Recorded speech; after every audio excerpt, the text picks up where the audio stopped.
Salut les amis, je m'appelle Yana et j'ai 14 ans. Dernièrement, j'ai été occupée à ramener mon père à la maison. Son meilleur ami l'avait volé à ma mère. Papa et moi avons toujours été proches l'un de l'autre. Nous partagions des secrets le soir quand il venait dans ma chambre pour me souhaiter bonne nuit. Et chaque fois que ma mère se mettait en colère contre moi, quand je cassais quelque chose à la maison ou que j'avais des mauvaises notes à l'école, il me faisait un clin d'œil discret et essayait de calmer ma mère avec un baiser. Et ça fonctionnait toujours. Et ce n'était même pas la pire conséquence de leur rupture. Le pire, c'est que quand il est parti, ma mère a refusé catégoriquement de m'expliquer exactement pourquoi. J'ai essayé d'imaginer différentes versions par moi-même, et la plus évidente était bien sûr qu'il avait rencontré une autre femme. J'ai donc décidé que puisque maman ne voulait rien me dire, je pouvais simplement demander à papa. Il était comme mon meilleur ami après tout. Alors imagine ma surprise et ma déception quand il ne m'a pas appelé et n'a même pas décroché quand j'ai essayé de le joindre. J'en suis arrivée à la conclusion que quelque chose de mal avait dû lui arriver s'il ne pouvait pas répondre au téléphone. Mais ma mère n'arrêtait pas de grogner qu'il n'avait plus besoin de nous et que je ferais mieux d'arrêter d'essayer d'entrer en contact avec lui. Je me sentais tout le temps enfermée dans mes pensées et à un moment donné, j'ai même été réprimandée par mon professeur parce que j'ai ignoré plusieurs fois ses questions. Alors il m'a mis des heures de colle. Un jour, je me suis décidée à comprendre ce qui s'était passé entre ma mère et mon père. Quoi qu'il en coûte, j'ai sauté sur mon vélo et au lieu d'aller à l'école, je me suis précipitée au bureau de mon père. Dès que je suis entrée dans le bâtiment et que j'ai vu l'agent de sécurité à l'accueil, j'ai su que je ne pourrais probablement pas entrer dans le bureau de mon père, puisque je n'étais pas sur la liste des visiteurs. Je suis donc restée au rez-de-chaussée et je me suis assise près de la fontaine en essayant de savoir ce que je devais faire ensuite. À ce moment-là, j'ai vu mon père. Il se précipitait quelque part et il ne m'a pas remarqué. Au début, j'ai essayé de l'appeler, mais il ne m'a pas entendu. Puis soudain, je l'ai vu s'approcher d'une jolie femme et l'embrasser sur la joue. Je me suis dit qu'il avait peut-être quitté ma mère pour elle, et j'ai décidé de les suivre pour essayer de découvrir la vérité. J'ai eu de la chance. Quand ils ont quitté le bâtiment, ils ont décidé de marcher dans la rue sans prendre le taxi. Alors j'ai saisi cette chance pour agir comme un véritable espion. Je me cachai derrière les buissons, essayant de rester juste assez loin d'eux, mais en même temps de ne pas les perdre de vue. Après avoir passé 4 pâtés de maison, ils se sont arrêtés devant un café, mais bizarrement, ils n'y sont pas entrés ensemble. Papa a hélé un taxi pour la femme et est entré dans le café, tout seul. Bien sûr, je me suis précipitée devant et j'ai regardé par la fenêtre, où je l'ai vu rejoindre un type à une table. C'était un de ses amis d'université, Tony, que je n'avais jamais rencontré en personne auparavant. Mais mon père m'avait raconté beaucoup d'histoires drôles à son sujet. Je me suis sentie indignée. Il s'avérait que rien de mal n'était arrivé à mon père, et il traînait avec ses amis, mais il ne répondait à aucun de mes appels. J'ai hésité pendant quelques secondes, en me demandant si je devais entrer ou non, quand soudain mon téléphone a sonné. C'était ma mère, et elle était furieuse. Il s'est avéré qu'elle avait reçu un appel de l'école, parce que j'avais manqué mon examen de maths ce jour-là. J'avais complètement oublié. Je n'avais donc pas d'autre choix que de rentrer à la maison. Quand j'y suis arrivée et que ma mère a entendu parler de ce type, Tony, son regard a immédiatement changé. Elle est devenue furieuse et ses yeux se sont remplis de haine. Les dents serrées, elle a marmonné que j'étais punie pour avoir séché l'école et que je devais aller dans ma chambre, et c'était tout. Elle n'a rien voulu dire d'autre. J'étais en colère contre le monde entier à ce moment-là. Je me suis assise à mon bureau avec mon ordinateur portable et j'ai commencé à regarder mon flux d'informations Facebook. Et j'ai soudain décidé de chercher le profil de ce fameux Tony. J'ai regardé ses photos et j'ai vu qu'il y a quelques jours, lui et mon père avaient joué au golf. Et soudain, il m'a semblé repoussant. Je ne sais pas ce que j'espérais, mais j'ai décidé de lui écrire pour lui expliquer mon problème. Bien sûr, il ne m'a jamais répondu et j'ai continué de consulter son profil, comme si j'étais obsédée. Et un jour, il a écrit en guise de statut qu'il allait visiter une certaine galerie d'art le lendemain. Alors le lendemain, j'ai mis ma plus belle robe et mes lunettes pour avoir l'air plus sérieuse. Et j'y suis allée, m'armant de courage.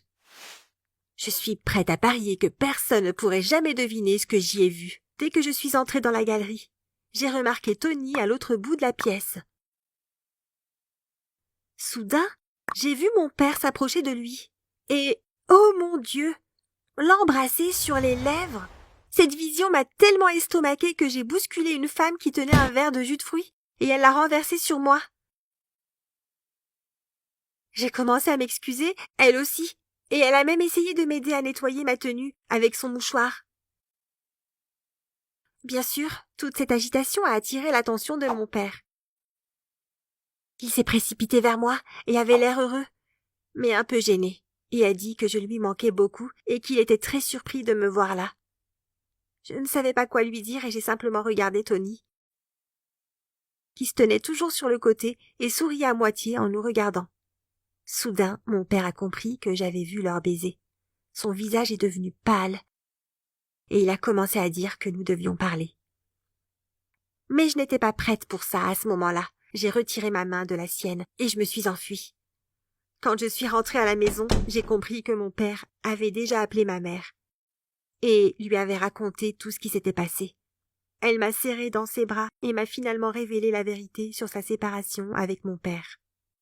À l'université, papa et Tony étaient plus que de simples amis, comme tu l'as probablement déjà deviné. Mais mes grands-parents ont toujours été extrêmement conservateurs. Alors pour eux, papa faisait semblant d'être normal, et à chaque fois qu'il les voyait, il leur présentait une fille différente. Tony était d'accord avec ça jusqu'à ce que mon père rencontre ma mère. Ils sont devenus très proches, et elle connaissait son secret, mais elle l'a quand même épousé. Maman a admis que pendant toutes ces années, elle n'avait jamais eu le sentiment que mon père ne l'aimait pas, et elle a cru que c'était Tony qui l'avait transformé en pervers. Récemment, elle avait trouvé des emails romantiques qu'ils échangeaient tous les deux. Elle n'avait pas pu supporter cela et l'avait simplement mise à la porte. Elle lui avait interdit de me parler afin que je ne découvre jamais la vérité sur mon père. Après avoir entendu tout ça, je me suis éloignée de ma mère. Je n'arrivais pas à croire qu'elle m'avait caché ça. Je devais avoir l'air d'une folle, sautant d'un côté à l'autre devant elle et lui criant à quel point je la détestais, pour avoir transformé ma vie en un feuilleton extrêmement grossier. J'ai pris mon téléphone portable et j'ai composé le numéro de mon père. Oh, si tu avais entendu à quel point il était désolé, il pleurait et s'excusait, tandis que ma mère se mettait en colère, comme d'habitude.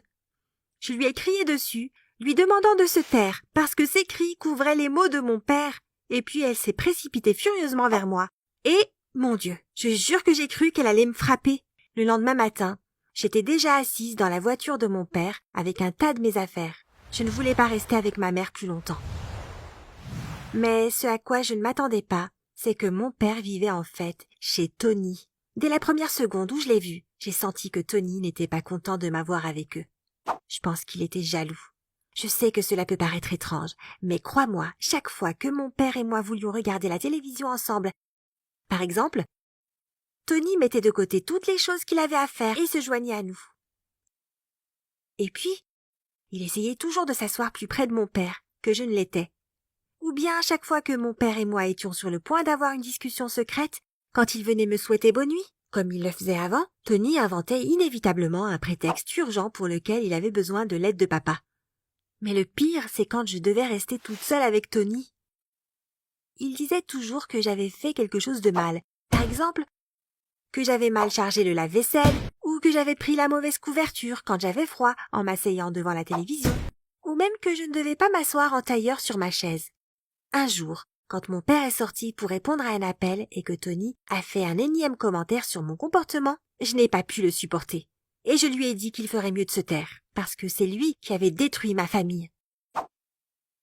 Il se servait une tasse de café à ce moment-là, et il s'est mis tellement en colère contre mes paroles qu'il a serré sa tasse si fort qu'il l'a cassée. Après ça, papa et moi avons eu une discussion sérieuse, et il m'a demandé d'être plus respectueuse, puisque nous vivions dans la maison de Tony. Mais je ne voulais pas respecter quelqu'un qui ne me respectait pas. J'ai essayé de convaincre mon père que Tony ne m'aimait pas, et qu'il voulait non seulement le voler à ma mère, mais aussi à moi. Et j'ai mentionné par hasard ce statut sur Facebook quand j'avais découvert cette histoire de galerie d'art. Je ne sais pas pourquoi je n'en ai pas parlé à mon père avant, mais ce soir-là, je l'ai entendu se disputer avec Tony. Et le lendemain matin, mon père m'a ramené chez ma mère. Ma mère s'est précipitée vers moi et m'a dit à quel point elle était désolée pour tout. Et ça m'a réconfortée un peu. Je lui ai raconté comment Tony s'était comporté avec moi et je pense que ma mère a été heureuse d'apprendre que je ne l'aimais pas non plus. Curieusement, ces dernières semaines, quand papa est venu me chercher, j'ai remarqué quelque chose entre lui et ma mère. D'ailleurs, ils n'ont pas encore divorcé.